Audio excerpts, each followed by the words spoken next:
ইংল্যান্ডের বিপক্ষে ভারতীয় দলে নেই জয়সওয়াল। 3 ম্যাচে 2টি সেঞ্চুরি পরও বাদ। বন্ধুরা, ইংল্যান্ডের বিপক্ষে 3 ম্যাচের ওডিআই সিরিজের জন্য ভারতীয় দল ঘোষণা করা হয়েছে।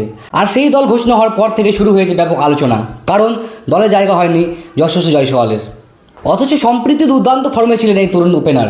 শেষ 3 ম্যাচে 2টি সেঞ্চুরি করে নির্বাচকদের কাছে নিজের দাবি আরও জোরালো করেছিলেন তিনি। তবুও ইংল্যান্ড সফরের স্কোয়াডে তার নাম নেই। অন্যদিকে চোট কাটিয়ে দলে ফিরেছেন বিরাট কোহলি।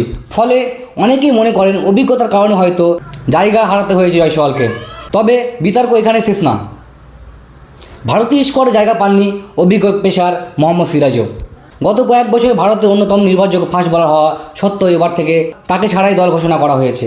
অন্যদিকে সুযোগ পেয়েছেন প্রসিদ্ধ কৃষ্ণ এবং হর্ষিত রানা। আর এরপর থেকে সোশ্যাল মিডিয়ায় একটাই প্রশ্ন ঘুরছে, সিরাজের থেকে এমন কি বেশি করেছেন প্রসিদ্ধ কৃষ্ণ ও হর্ষিত রানা?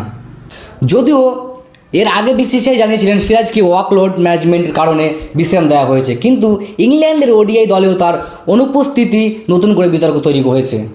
এখন একটাই প্রশ্ন, 3 ম্যাচে 2টি সেঞ্চুরি করার পরও জয়সওয়ালকে জায়গা দেওয়া হয়নি আর সিরাজের সুযোগ পেল না। তাহলে কি নির্বাচকদের সিদ্ধান্ত সঠিক না ভুল, নাকি সত্যি অবিচারের শিকার এই দুই ক্রিকেটার?